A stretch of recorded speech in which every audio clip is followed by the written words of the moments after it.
사소하게 개인적인 업무도 볼 수 있고 어느 정도 티타임 같은 것도 할 수 있고 점심시간도 되게 길게 할 수 있고 이런 것들이 되게 장점인데 문제는 엄밀하게 정해진 퇴근 시간이 없다는 거.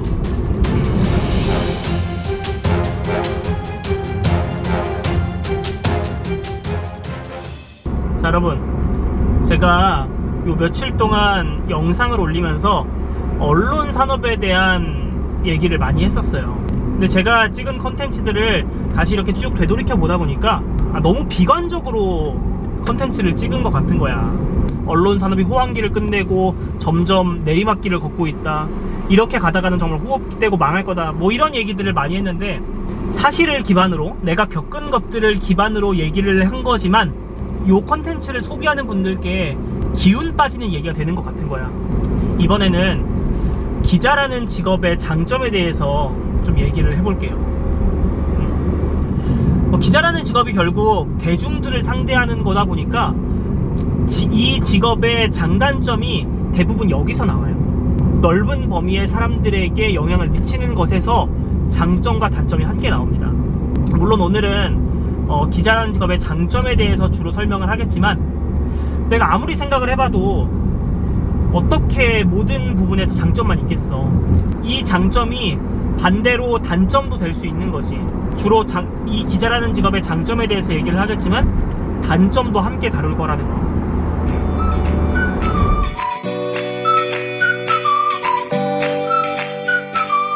먼저 기자라는 직업의 장점을 되게 사소한 부분부터 얘기를 해보자면 시간이 되게 유동적이에요. 시간을 되게 유동적으로 쓸 수 있어. 이 기자라는 직업은 결국 많은 사람들을 만나서 그리고 많은 취재 현장을 다니면서 그 안에서 취재를 해서 기사를 쓰는 거기 때문에 현장에서 취재하는 시간도 되게 길어요. 그러다 보니까 외근이 아무래도 많단 말이야. 이렇게 외근이 많다 보니까 아무래도 내가 주도적으로 내 시간을 쓸 수 있다는 거야. 내가 취재가 필요하다면 평일 낮 시간이든 평일 오전이든 회사에 들어오지 않고 취재 현장으로 바로바로 나갈 수 있다는 거. 업무 시간의 주도권이 나에게 있다는 게 되게 좋은 점인 것 같아요. 그러면서 물론 이제 사소한 내 개인적인 업무도 사소하게 볼 수는 있지. 예를 들어서 급한 은행 업무가 있는데 사실 일반적인 직장인들 같은 경우는 대출 업무 같은 걸 볼 때 평일 반차를 쓴다거나 아니면 풀로 연차를 하루 써서 은행에 가거나 하는 것들이 있는데 아무래도 기자들은 시간을 좀 기자들이 유동적으로 쓸 수 있다 보니까 사소한 은행 업무나 관공서 업무 같은 거를 업무 시간에 조금씩 볼 수 있어요. 이런 게 되게 장점이지. 물론 그런 개인적인 업무를 보는 것 때문에 업무에 지장을 주면 안 되겠지만요. 근데 이 시간을 유동적으로 쓰는 게 100% 장점은 아니야. 예를 들어서 관공서야, 혹은 은행이야, 학교 선생님이야, 이렇게 좀 틀에 박혀있는 업무 환경에 있는 사람들은 결국 업무 시간이 정해져 있잖아요. 물론 야근을 할 수는 있지만 선생님 같은 경우는 일주일에 몇 시간 수업을 한다, 한 학기에 몇 시간 수업을 한다, 이런 정해진 시간이 있잖아. 틀에 박혀있는 대신 업무 시간도 어느 정도 정해져 있다고. 근데 기자 같은 경우는 시간을 유동적으로 쓸 수 있지만 이 시간을 유동적으로 쓴다는 것은 결국 엄밀하게 정해진 퇴근 시간이 없다는 거예요. 은행 같은 경우는 아무리 중요한 일이더라도 은행 업무 시간이 끝나면은 결국 창구는 마감이 되잖아. 근데 기자들 같은 경우는 업무 시간은 끝났어. 나는 저녁 6시에 퇴근을 했단 말이야. 근데 내가 맡은 섹터에서 되게 중요한 이슈가 터졌어. 삼성을 담당하는 기자인데 주말 새벽에 이건희 회장이 사망했어. 그러면 이건희 회장 장례식장 같은 데 가서 취재해야지. 안 바쁠 때는 시간을 유동적으로 쓸 수 있다는 게 되게 큰 장점이야. 사소하게 개인적인 업무도 볼 수 있고 티타임 같은 것도 할 수 있고 점심시간도 되게 길게 할 수 있고 이런 것들이 되게 장점인데 문제는 엄밀하게 정해진 퇴근 시간이 없다는 거. 당연히 주 52시간 제도 같은 게 있지. 하지만 52시간 지키기 위해서 내가 맡은 섹터에서 정말 중요한 이슈가 터졌는데 그거를 커버 안 할 수는 없잖아.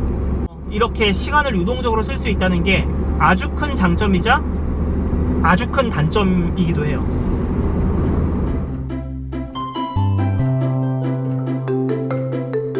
그리고 아까 말했지만 기자라는 업무가 외근이 많다는 것도 어느 정도 장점인 요소 같아요. 일반적인 직장인들 같은 경우는 뭐 아침 몇 시에 출근해서 점심시간은 11시 반, 12시부터 1시까지 딱 1시간 반만 먹어야 되고 회사 상사와 함께 사무실을 지키고 이런 것들이 있는데, 기자들 같은 경우는 외근이 많다 보니까 회사 안에서 사람들 사이에 이렇게 뭔가 부대낄 일이 많이 없어요. 직장인들이 겪는 회사 안에서의 그 갑갑한 분위기를 많이 탈피할 수 있다는 거, 그거는 되게 큰 장점입니다. 근데 이 외근이 많다는 것도 단점이 될 수 있어. 사실 외근을 보내놓은 이유는 취재를 해야 되는 거잖아. 그러면 결국 기자는 외근을 하는 대신에 좋은 기사를 만들어내야 돼. 근데 외근을 했는데 마땅히 소득이 없어. 기사거리가 안 나와. 이러면은 이 외근을 한 것, 너 취재하는 동안에 뭐 했어? 너 걔 회사 안 들어오고 바깥에 돌아다니면서 도대체 뭐 취재한 거야? 이런 쿠사리를 들을 수 있죠. 그리고 계속 단점을 얘기하게 되는 것 같은데, 이 외근이 많다는 것의 또 다른 단점은 뭐냐면, 더우면 더운 데서 일하고 추우면 추운 데서 일하는 거예요. 좀 있으면 엄청 폭염이 올 거 아니야. 태풍이 올 거 아니야. 그럼 태풍 현장 나가야지. 폭염 현장 나가가지고 일사병이 얼마나 터지고 있는지 그런 거 뭐 스탠딩 잡아야 될 거 아니에요. 추우면 추운 데서 일하고 더우면 더운 데서 일하고, 위험한 사고가 터졌으면은 그 위험한 사고 현장에 나가야 되고, 요런 것들이 외근이 많다는 것의 또 다른 단점이기도 하죠.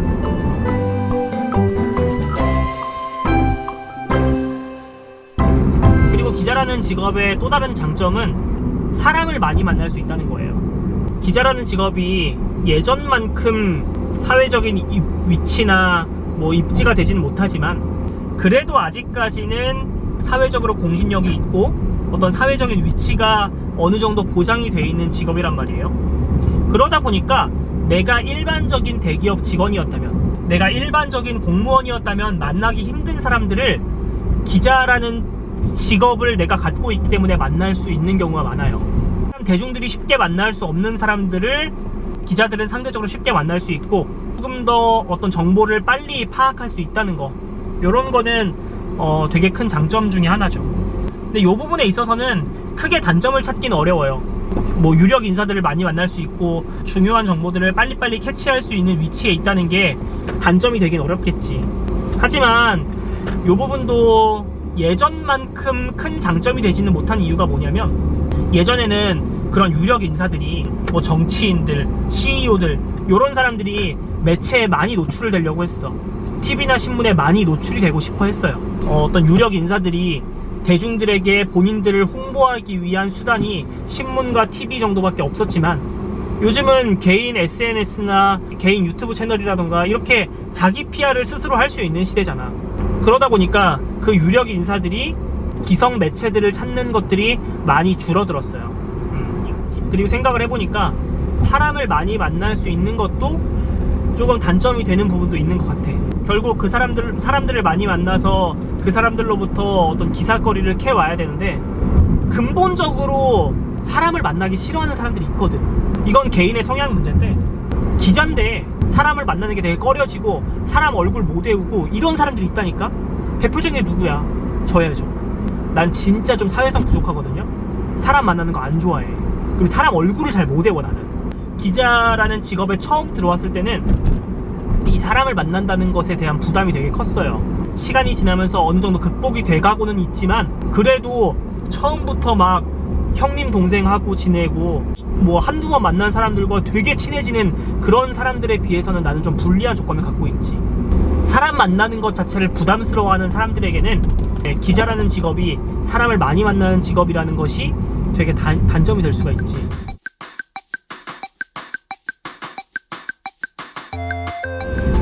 그리고 또 기자라는 직업의 장점이 뭐가 있을까? 내가 기자라는 직업을 포기 못하는 이유 중에 하나는, 언론이라는 게, 그리고 기자라는 직업이 공적인 업무를 수행하고 있기 때문이에요. 목표가 권력에 대한 감시, 자본에 대한 감시, 어떤 사회적인 부조리에 대한 감시잖아. 일반적인 직장인들 같은 경우는 결국 아무리 그 사람이 일을 잘해도 그 기업의 이윤을 위한 거야. 되게 사적인 영역이라고. 기자라는 직업은 이 우리 언론사가 돈을 벌기 위한 것도 당연히 있겠지. 하지만 근본적인 목적은 언론을 통해서 내가 기사를 쓰는 것을 통해서 어떤 갑질을 당하는 피해자들을 구제하고 부조리하게 돌아갔던 사회들이 조금 정의롭게 돌아가고 나쁜 사람들을 고발하고 이런 부분에 있어서 되게 공적인 역할을 수행을 하고 있다는 거지. 이 부분에 대해서는 기자들이 상당히 책임감을 많이 갖고 있고 내가 생각하는 기자라는 직업의 가장 큰 장점이에요. 물론 현타가 올 때도 있어요. 내가 진짜 좋은 기사를 썼는데 사회가 바뀌지 않고 안타까운 사례자들을 찾아서 보여줬는데 결국 그들이 구제를 받지 못한다거나 이런 경우를 봤을 때 되게 현타를 겪는 경우도 많지만 그래도 이 역할에 대한 것, 기자라는 직업이 수행하고 있는 공적인 역할에 대해서는 모든 기자들이 장점이라고 생각을 할 거예요. 뭐 얘기를 하다 보니까 또 오늘도 기자라는 직업의 단점에 대해서 얘기를 한 것 같은데 그래도 기자라는 직업이 매력적이라는 거. 아무튼 기자라는 직업이 되게 매력적이야. 장점이 많아요. 장점이 많습니다. 단점을 찾으면 단점이 많지. 하지만 장점만 보고 살아도 부족한 인생 아니겠습니까? 그쵸? 장점만 보고 살자고요. 좋은 부분만 보고 살자고요. 그리고 다음 편 예고를 하자면 오늘은 장점에 대해서 그래도 언급을 했으니까 단점에 대해서 진짜 신랄하게 기자라는 직업의 단점에 대해서 진짜 살벌하게 얘기를 해볼게요. 다음 편이 더 기대가 되는데요.